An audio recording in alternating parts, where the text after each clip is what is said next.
kita lanjutkan kembali tentang penyusunan SOP administratif dan SOP teknis yang terintegrasi dengan unsur-unsur SPIP.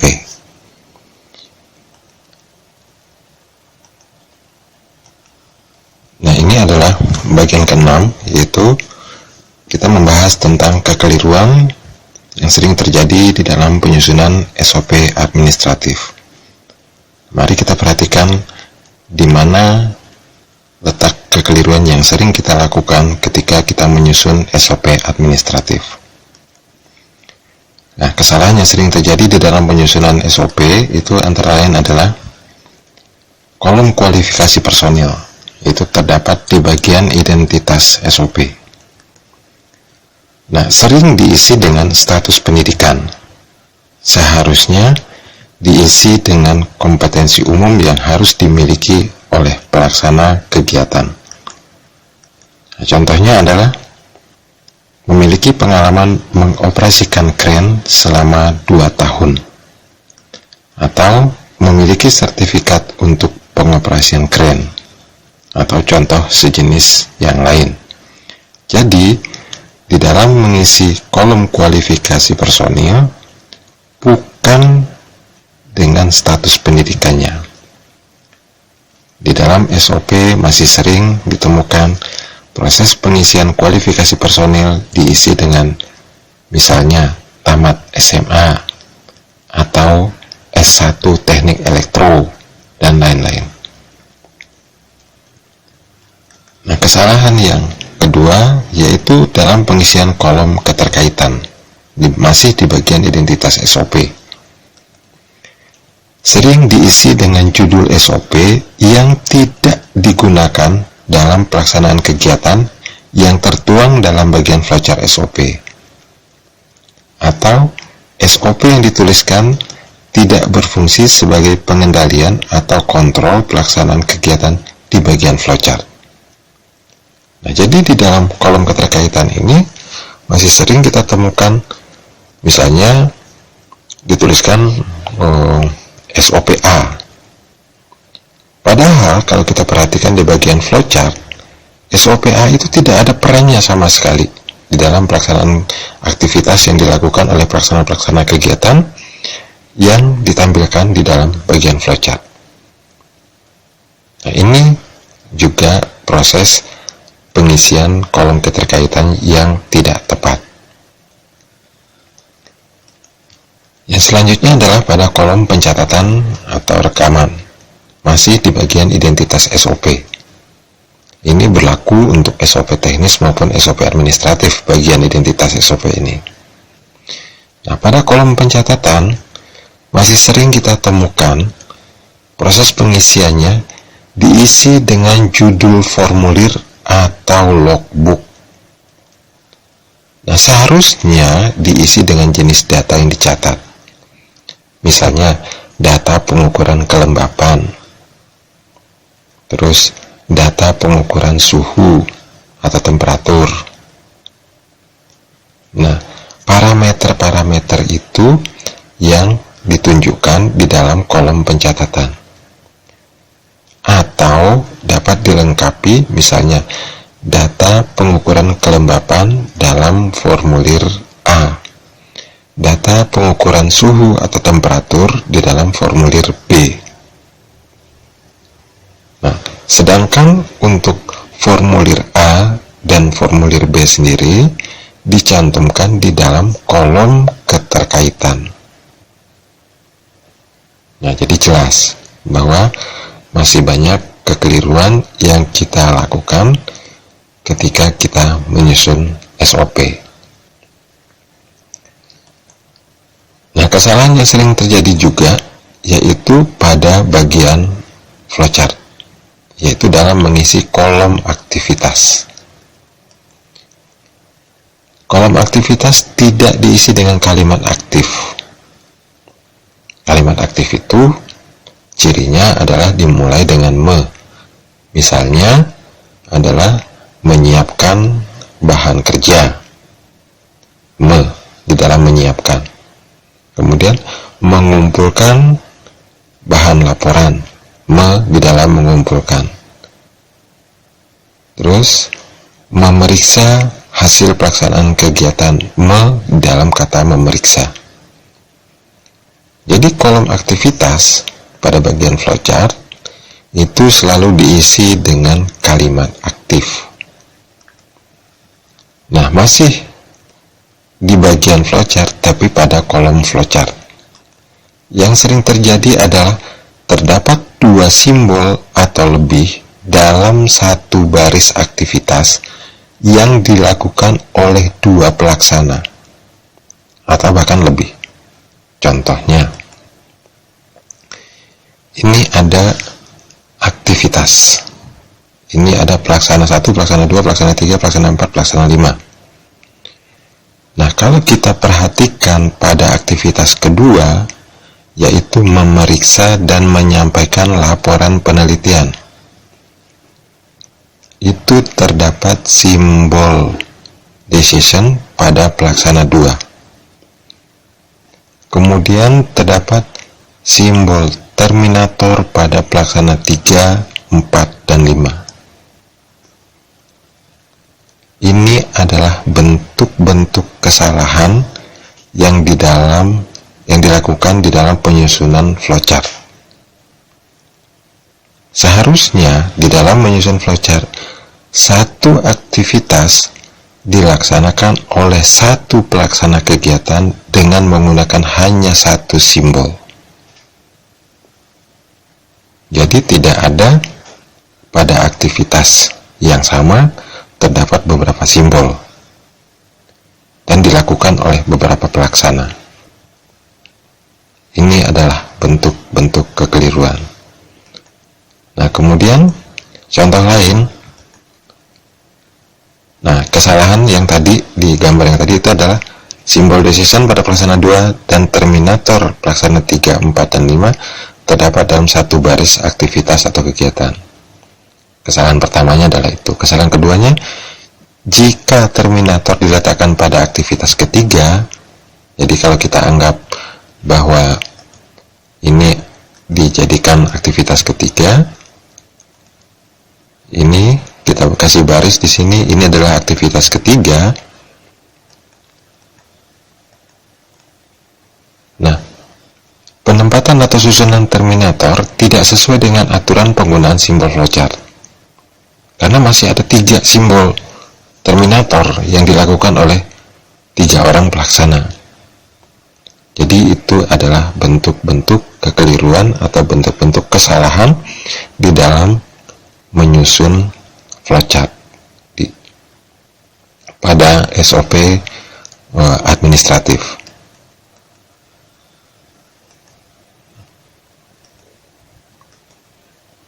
Nah, kalau kita perhatikan lagi,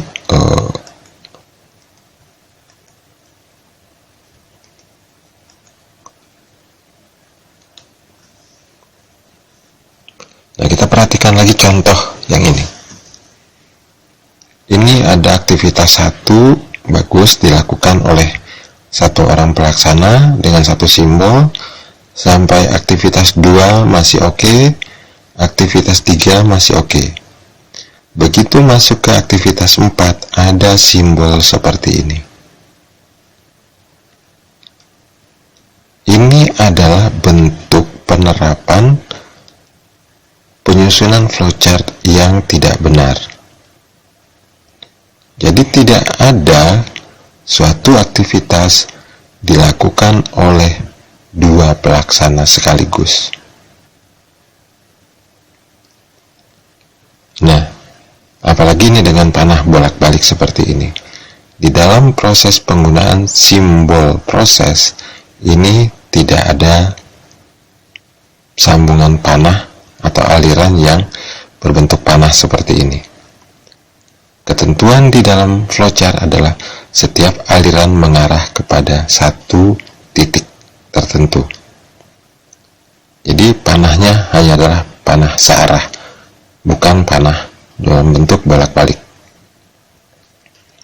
Nah, kemudian pada aktivitas kelima itu kita lihat adanya simbol reference of page yang bergabung dengan simbol proses. Perlu kita ketahui bahwa reference of page bukanlah sebuah aktivitas.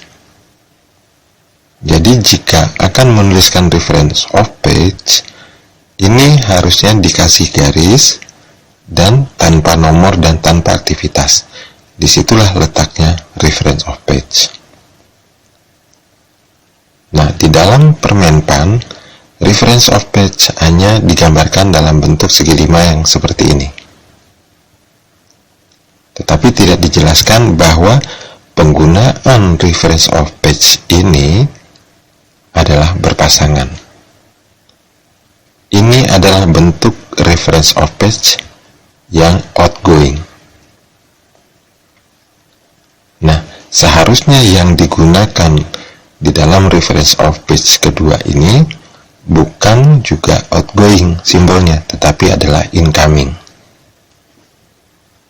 Nah, ini nanti kita telah kita bahas atau dapat dilihat kembali di pembahasan mengenai simbol-simbol flowchart.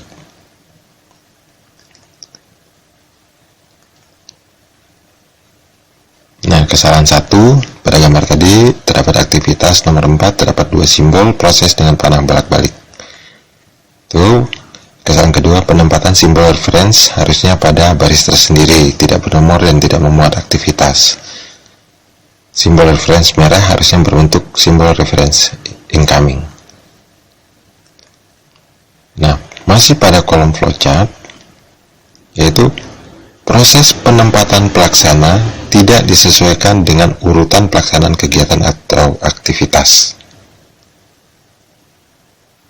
Nah, maksudnya, misalnya ada sebuah kegiatan yang dilakukan oleh kegiatan pertama itu dilakukan seharusnya oleh supervisor, kegiatan kedua oleh operator, kegiatan ketiga oleh manajer, kegiatan keempat oleh komisaris. Tetapi di dalam susunan pelaksana masih banyak yang menuliskan komisaris di kolom pelaksana 1. Jadi berdasarkan urutan kepangkatan, urutan senioritas, dan urutan kedudukan. Ini yang tidak diperkenankan di dalam penyusunan SOP administratif. Jadi, jika pelaksana satunya itu misalnya adalah seorang operator, ya tempatkan pelaksana 1 pada aktivitas pertama itu adalah operator. Kalau komisaris memang harus pada kolom terakhir, tempatkan pada kolom terakhir. Itu yang harus kita perhatikan. Nah, ini keterangan dari yang tadi telah dijelaskan. Nah, kemudian kesalahan pada kolom kelengkapan di bagian flowchart. Kolom kelengkapan masih sering diisi dengan peralatan. Seharusnya diisi dengan kelengkapan untuk melaksanakan aktivitas pada tahapan aktivitas tersebut. Ingat, untuk peralatan sudah disediakan tempat di bagian identitas SOP. Jadi, kolom kelengkapan adalah berisi kelengkapan untuk melaksanakan aktivitas. Contoh, memeriksa dan mencatat surat masuk. Kelengkapannya adalah surat masuk itu sendiri dan SOP untuk pencatatan surat. Nah, itu adalah bentuk kelengkapan. Nah, kemudian juga tidak terkait atau sesuai dengan output pada aktivitas sebelumnya. Jadi ada keterkaitan antara output sebelumnya dengan kelengkapan pada aktivitas berikutnya. Nah, catatan keterkaitan antara kolom kelengkapan dan output adalah sebagai berikut. Salah satu output dari aktivitas pertama harus menjadi salah satu kelengkapan pada aktivitas kedua. Atau salah satu output dari aktivitas, ini dua kali aktivitasnya, dari aktivitas ke N harus menjadi salah satu kelengkapan pada aktivitas ke N plus 1. Jadi, salah satu output pada aktivitas pertama harus menjadi salah satu kelengkapan pada aktivitas kedua. Salah satu output dari aktivitas kedua harus menjadi salah satu kelengkapan pada aktivitas ketiga. Dan demikian seterusnya. Nah, demikian yang dapat disampaikan. Semoga bermanfaat. Semoga kita semakin tahu bagaimana harus menyusun SOP dengan baik dan meminimalisasi kemungkinan timbulnya kesalahan-kesalahan dalam penyusunan SOP, sehingga SOP yang kita susun dapat menjadi acuan dan pedoman dalam pelaksanaan kegiatan, sehingga kegiatan dapat terlaksana dengan baik. Terima kasih dan mohon maaf atas segala ketidaksempurnaan.